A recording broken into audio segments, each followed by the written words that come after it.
Hello everyone, welcome to education first official. Dear kids, I hope कि आप सभी ठीक होंगे और जो है अपने PT1 की तैयारी में जोर शोर से लगे हुए होंगे। तो बच्चों, आज की इस वीडियो में हम PM श्री केंद्रीय विद्यालय के सेशन 2025-26 का क्लास 4 का PT1 सॉल्व करेंगे। और ये जो पेपर है हिंदी का है। इसमें बच्चों समय जो रहेगा वो जो है आपका 1 घंटा 30 मिनट रहेगी और जो है इसके जो कुल अंक हैं वो हैं 40 अंक रहेंगे। तो इसमें जो कॉम्पिटेंसी है बच्चों वो इस प्रकार से है कि कुल अंक आपके यहाँ दिए गए हैं। पठन 10 नंबर, गद्य पद्य मतलब होता है कि आपकी जो टेक्स्ट बुक है उसमें से कुछ क्वेश्चन पूछे जाएंगे, वो 5 अंक के, व्याकरण 5 अंक की और सृजनात्मक लेखन भी 5 अंक का रहेगा। स्पेलिंग आएंगी आपकी 5 अंक की और कुल अंक रहेंगे आपके 30। तो इस तरीके से आपको ये पेपर मिलेगा। यहाँ चलते हैं, पहले हम पठन की तरफ बढ़ते हैं कि पठन जो पठन का मतलब होता है बच्चों, यहाँ पठन से संबंधित है कि आपको एक गद्यांश मिलेगा। गद्यांश का मतलब होता है इंग्लिश में पैसेज। ये हो सकता है आपका सीन हो। सीन का मतलब होता है एक ऐसा पैसेज जो आपने पहले कभी पढ़ रखा हो, या फिर अनसीन पैसेज होगा। इसका मतलब होगा कि आपने पढ़ नहीं रखा होगा। ठीक है, सीन पैसेज आपकी टेक्स्ट बुक में से आते हैं। अनसीन पैसेज कहीं से भी बाहर से, किसी मैगजीन से, किसी न्यूज़पेपर से आपको देखने को मिल सकते हैं। स्टोरी भी हो सकती है, वही कोई भी। चलिए पहला क्वेश्चन देखते हैं क्या लिखा है कि प्रश्न 1, नीचे दिए गए गद्यांश को पढ़कर प्रश्नों के उत्तर लिखो। एक तपती दोपहर सुमन और उसके दोस्तों के पास के जंगल घूमने का फैसला किया। किस किसने किया? सुमन और उसके दोस्तों ने। उन्होंने अपने साथ खाने के लिए कुछ नाश्ता रखा, अपनी लंबी पैदल यात्रा के लिए जूते पहने और साहसिक कार्य करने पर निकल पड़े। साहसिक कार्य मतलब कि एक ऐसा काम जो बहुत साहस से भरा हो। ठीक है ना, थोड़ा बहुत रिस्क है लेकिन फिर भी उस काम को करने के लिए सारे बच्चे तैयार रहे। ऐसा काम वो साहसिक काम कहलाता। जैसे ही उन्होंने जंगल में प्रवेश किया, ऊंचे पेड़ों और पक्षियों की मधुर चहचहाहट ने उनका स्वागत किया। उन्होंने एक संकरी, संकरी का मतलब होता है पतली, संकरी का मतलब होता है पतली जो है, पगडंडी का मतलब होता है कच्चा रास्ता। ठीक है ना, पतला और कच्चा रास्ता जो होता है उसको जो है संकरी पगडंडी कहते हैं। पर जाने का निर्णय लिया जो उन्हें जंगल में और अंदर ले गई। कौन ले गई? वो संकरी जो पगडंडी थी, पतली सी, और जो कच्चा सा रास्ता था वो। सुमन, सुमन क्या कहती है? सुमन ने रास्ते में खिले हुए रंग बिरंगे जंगली फूलों को देखा। अचानक उन्हें सरसराहट की आवाज सुनाई दी। उन्होंने पीछे मुड़कर देखा तो झाड़ियों के बीच से एक हिरण शालीनता से उछल रहा था। शालीनता का मतलब होता है कि बड़े आराम से, प्यार से, ठीक है, उछल कूद कर रहा था। उत्साह से उन सब ने अपनी खोज जारी रखी और एक ठंडे पानी के झरने के पास आ गए। उन्होंने अपने पैरों को ठंडे पानी में डुबोया और एक दूसरे पर चंचलता से छींटे मारे।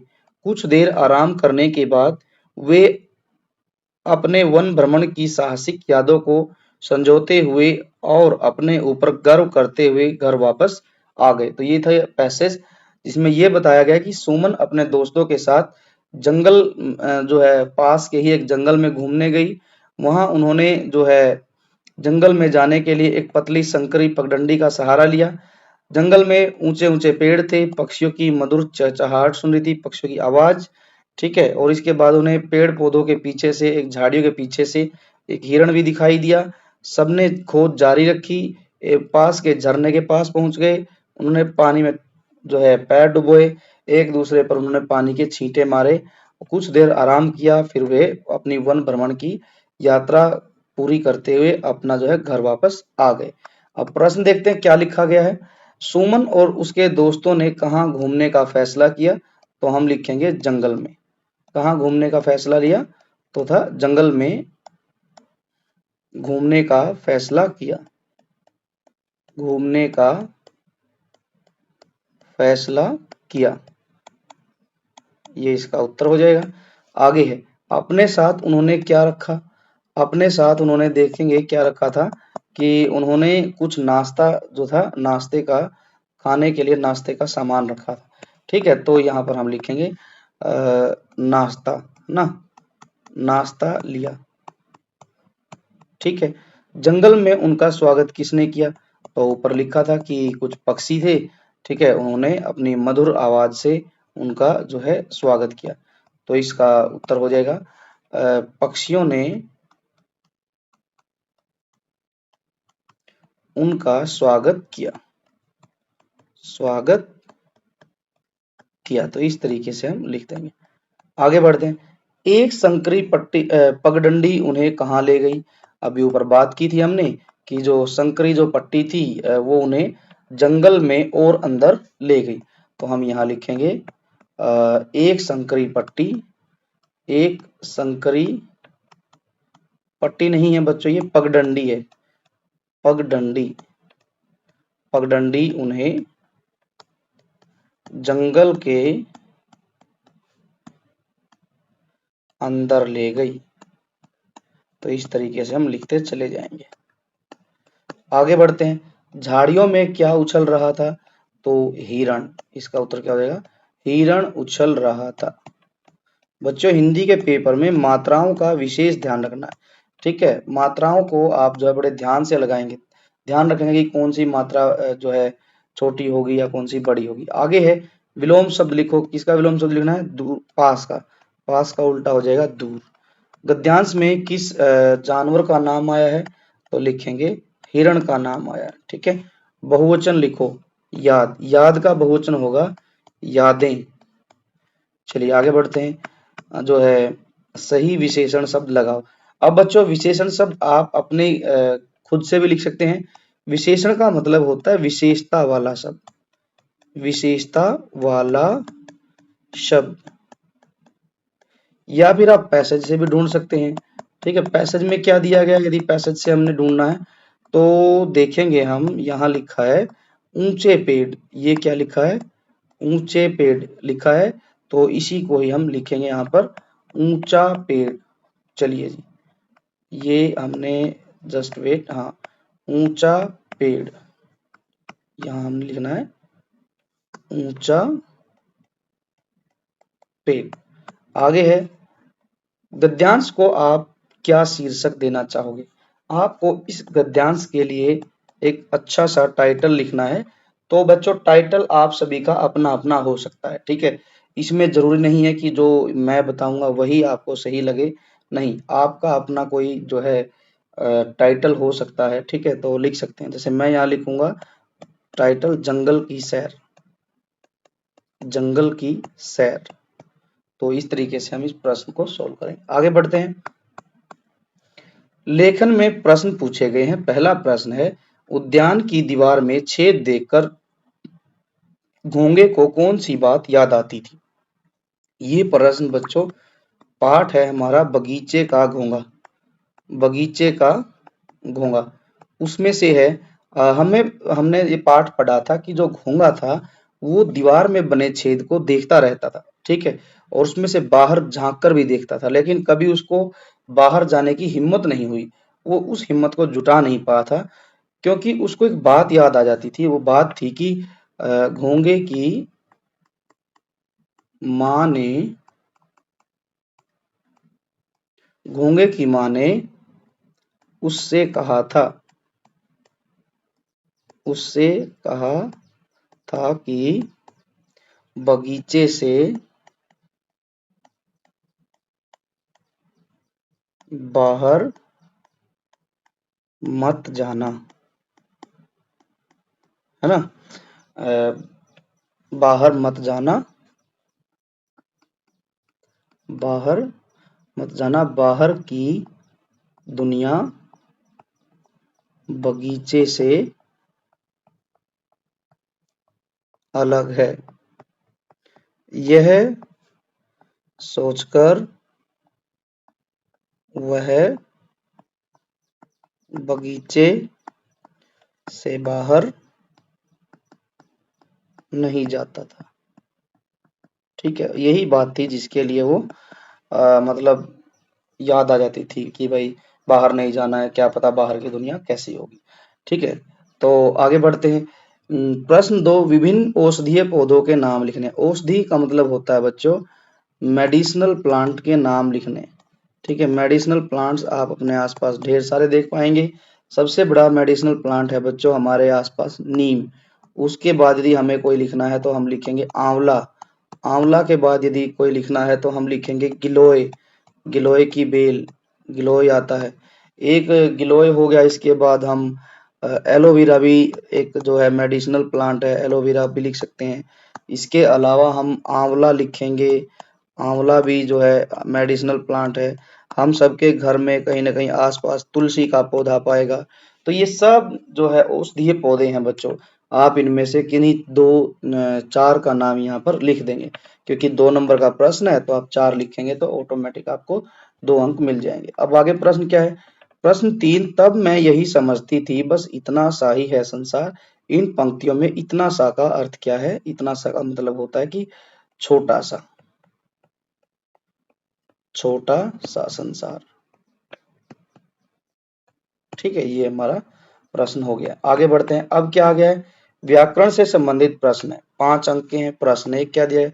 नीचे लिखी चीजों की विशेषता बताने वाले शब्द सोचकर लिखो। पेड़। पेड़ की क्या विशेषता हो सकती है? पेड़ जो है बड़ा पेड़ भी हो सकता है, लंबा पेड़ भी हो सकता है, ठीक है, छोटा पेड़ भी हो सकता है, ठीक है, छायादार पेड़ भी हो सकता है, छायादार पेड़ और घना पेड़, ठीक है, फल देने वाला फलदार पेड़। तो इस तरीके से ढेरों शब्द आप जो है विशेषता के तौर पर पेड़ के बारे में लिख सकते हैं। पत्थर, पत्थर जो है छोटा पत्थर, ठीक है, बहुत बड़ा पत्थर, ठीक है, नीला पत्थर, काला पत्थर, ठीक है। तो कुछ भी आप यहाँ अच्छा सा सब लिख सकते हैं। आगे बढ़ते हैं। प्रश्न 2 क्या कहता है? रेखांकित शब्द के विपरीत या उल्टे अर्थ वाले शब्द लिखकर वाक्य को पूरा करो। नरेश कब डैश और कब गया पता ही नहीं चला। तो यहाँ अंडरलाइन जो वर्ड किया गया गया, गया का उल्टा क्या होगा? आया। तो इस तरीके से वाक्य पूरा हो जाएगा कि जो नरेश जो है कब आया और कब गया पता ही नहीं चला। ठीक है। आगे है समानार्थी शब्द लिखिए। पेड़ के समानार्थी लिखने बच्चों। पेड़ के समानार्थी में हम 2 लिख देंगे। वृक्ष हो गया और इसके बाद तरु हो गया, ठीक है, तो 2 लिख देंगे हम यहाँ पर। आगे बढ़ते हैं। सब्जियों का नाम और उसके लिंग का मिलान कीजिए। ठीक है, हमें ये बताना है कि कौन सी सब्जी पुल्लिंग है और कौन सी सब्जी स्त्रीलिंग है। ये हमारी बुक में ऑलरेडी अच्छे से समझाया गया है, दिया गया है ये स्त्रीलिंग पुल्लिंग। तो गोभी, गोभी बच्चों स्त्रीलिंग होती है, आलू जो है पुल्लिंग होता है। आगे बढ़ते हैं। आगे क्या दिया गया है?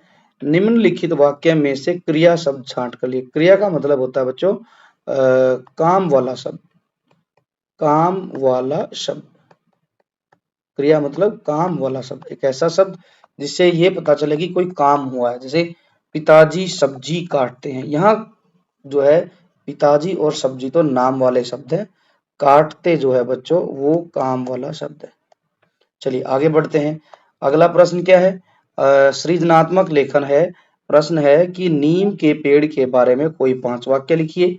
किसी भी औषधीय वृक्ष पर एक लेख लिखना है। ठीक है, औषधीय वृक्ष कोई भी हो सकता है, ठीक है, उसके बारे में आपने लिखना है। पहले यहाँ दिया गया नीम के बारे में, तो चलो हम पहले नीम के बारे में लिख लेते हैं। इसको 2 हिस्सों में बांट लेते हैं। इधर हम लिखेंगे नीम के बारे में और जो है इधर कोई भी एक औषधीय वृक्ष जो होगा उसके बारे में लिखेंगे। औषधीय का मतलब होता है बच्चों मेडिसिनल प्लांट, जिसका प्रयोग हम मेडिसिन बनाने में करते हैं उसको बोलते हैं मेडिसिनल प्लांट। अब चलिए नीम के बारे में हम लिखते हैं। नीम क्या है? नीम एक जो है, नीम जो है एक बहुत उपयोगी वृक्ष है। नीम कैसा वृक्ष है? बहुत उपयोगी वृक्ष है। ठीक है, और उपयोगी तो है ही। नीम को औषधीय वृक्ष भी कहते हैं। नीम खुद एक मेडिसिनल प्लांट है बच्चों, औषधीय वृक्ष भी कहते हैं। ये हो गया। इसके बाद हम लिखेंगे, क्या लिखना है कि जो नीम की जो पत्तियां हैं, है ना, नीम की पत्तियों, छाल, फल का प्रयोग किसके लिए किया जाता है? नीम की पत्तियों, छाल, फल का प्रयोग दवाइयाँ बनाने में किया जाता है। नीम की पत्तियों से और नीम की छाल से, ठीक है, फल से जो है दवाइयाँ बनाने में प्रयोग दवाइयाँ बनाने में किया जाता है। 3 बातें हो गई। 4 बातें, चौथी बात क्या है?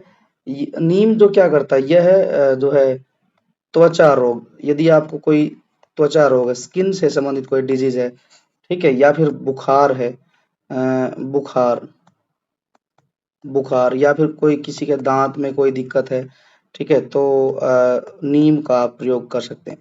समस्याओं समस्याओं में क्या है, लाभदायक है। नीम से जो है त्वचा रोग ठीक होते हैं, बुखार, दांत की समस्या, कोई कोई तो बच्चों जिनको डायबिटीज होती है उनको नीम के पत्तों का जूस भी पिलाते हैं। ठीक है, नीम क्या करता है? नीम हवा को शुद्ध करता है, हवा को शुद्ध भी करता है। ठीक है, गंदी हवा को लेता है और शुद्ध जो है नीम हवा को शुद्ध करता है, फिर गंदी हवा खुद लेता है और जो है अच्छी साफ सुथरी हवा छोड़ता है। आप जो है नीम की पत्तियों से जो है नीम की पत्तियों से हम जो है नीम की जो पत्तियां हैं, नीम की पत्तियों, ठीक है, नीम की पत्तियों को जो है अनाज में भी रखा जाता है ना। जैसे गेहूं है तो गेहूं जब हम अपने कंटेनर में भरते हैं घर पर, तो उसमें नीम की पत्तियां डाली जाती हैं। तो इस तरीके से बच्चों आप भी बातें यहाँ पर लिखेंगे। अब है कोई औषधीय वृक्ष बताना है, ठीक है, कोई मेडिसिनल प्लांट। हम बच्चों मेडिसिनल प्लांट आंवला के बारे में लिखेंगे। आप सभी ने आंवला जरूर खाया होगा, ठीक है। आंवला जो होता है वो स्वाद में खट्टा होता है। आंवला स्वाद में खट्टा होता है, और खट्टा होता है बच्चों, इसीलिए क्या है वो आंवला जो है विटामिन विटामिन सी का, है ना, विटामिन सी का क्या है, सबसे बड़ा स्रोत है ना। विटामिन सी का क्या है, सबसे बड़ा स्रोत है, विटामिन सी का भंडार है। ठीक है जी, 2 बातें हो गई। तीसरी हम लिखेंगे यहाँ पर कि नीम भी क्या है, एक औषधीय सॉरी आंवला भी क्या है, एक जो है औषधीय वृक्ष है। आंवला आंवला एक औषधीय वृक्ष है। एक लाइन तो बच्चों यही बन जाएगी हमारी, औषधीय वृक्ष है। आगे बढ़ते हैं हम, नीम के बारे में हम चौथी बात लिखते हैं। आंवला के बारे में, आंवले का प्रयोग हम जो है आप लोगों ने देखा होगा, आंवले का जो प्रयोग है, आंवले का नियमित प्रयोग बालों को मजबूत करता है। ये हो गया। और क्या लिखेंगे? आंवले का सेवन करने से, आंवले का सेवन करने से हमारा पाचन तंत्र का मतलब होता है बच्चों डाइजेस्टिव सिस्टम, जो है भी मजबूत रहता है। ठीक है, रहता है। अब आंवले को हम कई तरीके से खाते हैं। क्या क्या बनता है आंवले का? आंवले का मुरब्बा बनता है, आप सभी ने खाया होगा। आंवले का मुरब्बा मुरब्बा ठीक है, आंवले का अचार, एवं आजकल तो बच्चों आंवले की कैंडी भी मिलती है मार्केट में। कैंडी, है ना, के रूप में प्रयोग होता है। तो इस तरीके से बच्चों हम कुछ बातें लिखेंगे। आंवले की दवाइयां भी बनती हैं, ठीक है ना, आंवले का प्रयोग दवाइयों में भी होता है। वर्तनी में क्या लिखा है बच्चों? 5 अंक की वर्तनी है। नीचे लिखे गए शब्दों में प्र लगाकर नया शब्द बनाओ। प्र जमा योग, तो क्या बन जाएगा? प्रयोग। ठीक है, आगे बढ़ते हैं। निम्न वर्णों को क्रम में लिखकर एक जो है मीनिंगफुल वर्ड बनाना है। ठीक है, अर्थपूर्ण का मतलब होता है बच्चों हिंदी इंग्लिश में मीनिंगफुल, मीनिंगफुल वर्ड बनाना में ये बनेगा बच्चों प्रदूषित। क्या बनेगा ये? प्रदूषित। आगे है सही मात्रा लगाओ, तो यहाँ पर लगाएंगे बगीचा बन जाएगा इसका। आगे बढ़ते हैं, सही शब्द चुनो, तो इनमें से बच्चों पत्थर जो है जो दूसरे नंबर पे लिखा गया वो सही है। आगे बढ़ते हैं, प्रश्न 5, शब्दों को सही क्रम में लगाकर वाक्य को शुद्ध करके लिखे। एक घोंगा था रहता बगीचे में, यहाँ लिखेंगे एक घोंगा, है ना, ये बगीचे में आगे लिखेंगे बगीचे में, बगीचे में, बगीचे में एक घोंगा रहता था, तो ये हमारा वाक्य बन जाएगा। बगीचे और में आगे लेंगे, फिर बाकी सारा एक घोंगा रहता था, इस तरीके से हम इसको पूरा करेंगे। तो ये बच्चों हमारा पेपर जो है कंप्लीट हो गया है। आई होप कि आप सभी को पसंद आया होगा। यदि वीडियो आपको अच्छी लगी तो लाइक करें, दोस्तों के साथ ज़्यादा से ज़्यादा शेयर करें, और जो है education first official YouTube channel को आप सब्सक्राइब जरूर करें, और साथ ही साथ आप जो है बेल आइकन को प्रेस करें ताकि आने वाली वीडियो का नोटिफिकेशन सबसे पहले आपको मिल सके। अब हम बच्चों मिलेंगे नेक्स्ट पेपर के साथ नेक्स्ट वीडियो में। Thanks for watching, till then take care and bye bye.